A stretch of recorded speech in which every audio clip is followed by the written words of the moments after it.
Hello students, this is Sushil Kumar Sharma and you are watching maths मेरा जुनून। कल हमने डिस्कस करा था रियल नंबर के बारे में और रियल नंबर के बारे में सिंपल इंट्रोडक्शन कल मिला था, लेकिन आज हम कुछ सवाल उसके बारे में डिस्कस करने वाले हैं और रियल नंबर में क्या क्या टॉपिक बचे हैं इतना सिलेबस रिड्यूस होने के बाद उस टॉपिक पे भी हम डिस्कशन करेंगे। तो रियल नंबर में जो टॉपिक बचे हैं वो क्या है, प्रॉपर्टीज ऑफ नेचुरल नंबर, और दूसरा जो टॉपिक बचा है रिविजिटिंग इरेशनल नंबर, यानी इरेशनल नंबर जो भी है जैसे √2, √3, 1 + √3, 1 - 2 √3, ये जो भी वैल्यूज हैं आप 9th क्लास में पढ़े हो और इनको आप इरेशनल नंबर कहते थे, जिसको आप नंबर लाइन पे रिप्रेजेंट करने का तरीका आप सीख चुके हो पहले क्लास में। यहाँ इन रेशनल नंबर्स को हमें प्रूफ करना है। अच्छा, प्रॉपर्टीज ऑफ नेचुरल नंबर्स में दो आते हैं, एक यूक्लिड डिवीजन लेम्मा और एक आता है फंडामेंटल थ्योरम ऑफ अरिथमेटिक। ये दो चीजें आती हैं। अब कैसे हमें करना है, तो पहले हम यूक्लिड डिवीजन लेमा को समझने की कोशिश करेंगे। Euclid division lemma, Euclid division lemma क्या है, तो पहले ये बात डिस्कस हो चुकी है कि यूक्लिड डिवीजन लेमा है क्या। तो यूक्लिड डिवीजन लेमा है बच्चों कि ये बताता है नेचुरल नंबर की एक प्रॉपर्टी को, नेचुरल नंबर की एक प्रॉपर्टी को बताता है। तो फिर कैसे करेंगे इसे, तो यार नेचुरल नंबर कुछ ले लेते हैं। Just I am taking 2 numbers A and B. अब ए और बी से आपको कुछ नहीं समझ में आएगा, तो जैसे कि आप ऐसे ले सकते हो, 2 नंबर ले सकते हैं जैसे कि 4 और 7। अब कहें कि 4 से अगर 7 को डिवाइड करते हो, 4 × 1 = 4 बचा 3। अच्छा, 4 और 8 ले लेते हो तो 4 से 8 को डिवाइड करते हो तो 4 × 2 = 8 बचा 0।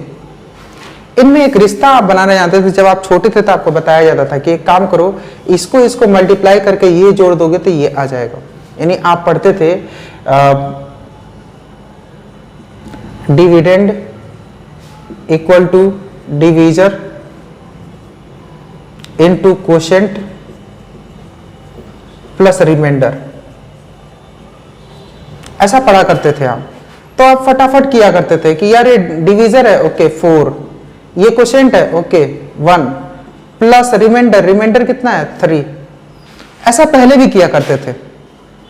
तो कहीं ना कहीं डिवीजर को अगर मैं b लिख दूं और कोशेंट को अगर मैं q लिख दूं और रिमाइंडर को अगर मैं r लिख दूं, है ना, तो डिविडेंड इक्वल टू ऐसा लिखते थे।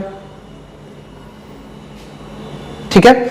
अब उसी तरह कहीं ना कहीं अगर हमारे पास 4 और 7 दो नंबर हैं तो इस तरीके से चीजों को हम लिख दे रहे हैं। अब मैं यहां नीचे नोटेशन लिखा हूं। नोटेशन लिखा क्यों हूं, क्योंकि आपको यूक्लिड डिवीजन लेमा यहां समझाने वाला हूं। यूक्लिड डिवीजन लेमा कहता है कि अगर तुम्हारे पास 2 नेचुरल नंबर है a and b and a is greater than b, अगर ऐसा है देन a कैन बी, यहां पे लिख दे रहे हैं a and b are natural number. आपको बुक्स में लिखा होगा a and b are positive integers. Positive integer को भी नोटेशन से ही लिखा हूं, कल मैंने नोटेशन भी बताया था। अब इसको a को हम क्या लिख सकते हैं, a = bq + r। आप कहोगे ये क्या है, तो ये वही है जो यहाँ पे था। b माने divisor, q means what, quotient, r means remainder. अब ये रिमाइंडर की क्या खासियत है, तो आप कभी भी जब छोटे बच्चे थे, जब भी आप डिवीजन करते थे तो आपके टीचर बताया करते थे कि ये ध्यान रखना बच्चा कि जो रिमाइंडर है कभी भी डिवीजर से ज्यादा नहीं आना चाहिए, उससे कम होना चाहिए। और फिर ये बताते थे भाई रिमाइंडर 0 या 0 से ज्यादा हो सकता है, लेकिन डिवीजर से कभी रिमाइंडर ज्यादा मत लाना, नहीं तो तुम्हारा भाग का सवाल गलत हो जाएगा, डिवीजन का क्वेश्चन गलत हो जाएगा, ऐसा बताया करते थे। आपको भी ये बात समझ में आ रही होगी। और अगर इस पूरे को देखा जाए तो जो डिवीजन के रूल्स आप पढ़ते थे शुरू में, उसको ध्यान से देखोगे तो वही यूक्लिड डिवीजन लेमा, और कुछ नहीं है। यूक्लिड डिवीजन लेमा क्या है कि a और b अगर 2 रियल नेचुरल नंबर्स हैं और a b से बड़ा है तो a can be written as bq + r where r is from 0 to b। This is Euclid division lemma. Now we have the second topic, that is what, fundamental theorem of arithmetic. उसे हम थोड़ा सा समझे, है ना।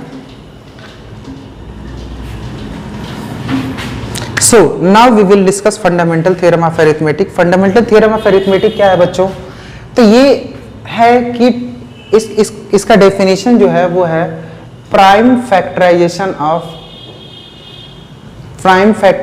Of every composite number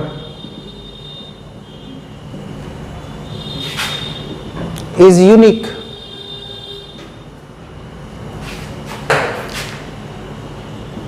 irrespective of power of factors।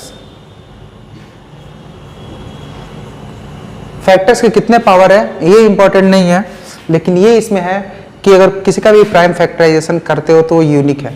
जैसे कि मान ले 4 पावर मैं n लिखा हूं, तो इसको ध्यान से देखो 2 इंटू 2 पावर n है, इसका मतलब 2 power n into 2 power n। Point वाली बात क्या है यहाँ पे? पॉइंट वाली बात ये है कि इसके फैक्टर में केवल 2 आ रहा है। It has 2 only age factor. इसके फैक्टर में केवल 2 आ रहा है, यानी प्राइम नंबर की बात करी जाए तो 2 आ रहा है। अगर मैं यहाँ पे लिखता हूं 15, तो ये 3 इंटू 5 है power n, that is 3 power n into 5 power n। इसका मतलब क्या है? It has factor 3 and 5। अब इसके पास 3 एंड 5 फैक्टर है, तो आपको ये बताया जा रहा है इस रूल के थ्रू कि इसके फैक्टर में 7 नहीं आ सकता, इसके फैक्टर में 2 नहीं आ सकता। यही यूनिकनेस है इस रूल का, यही यूनिकनेस है कि अगर इस 15 पावर n है तो इसकी वैल्यू में 3 और 5 दिख रही है, तो और कोई दूसरा प्राइम नंबर इसके फैक्टर में नहीं आ सकता। इट कैन नॉट हैव 7 और 2 एज फैक्टर। इसके दूसरे फैक्टर नहीं हो सकते। अगर 3 और 5 फैक्टर में दिख रहे हैं तो समझो 3 और 5 ही फैक्टर में हो सकता है और कोई नंबर नहीं हो सकता। यही समझने वाली बात है, यही चीज कहीं ना कहीं फंडामेंटल थ्योरम ऑफ अरिथमेटिक है, और इसके हेल्प से हम सवाल को प्रूफ करते हैं। So we will learn it later. So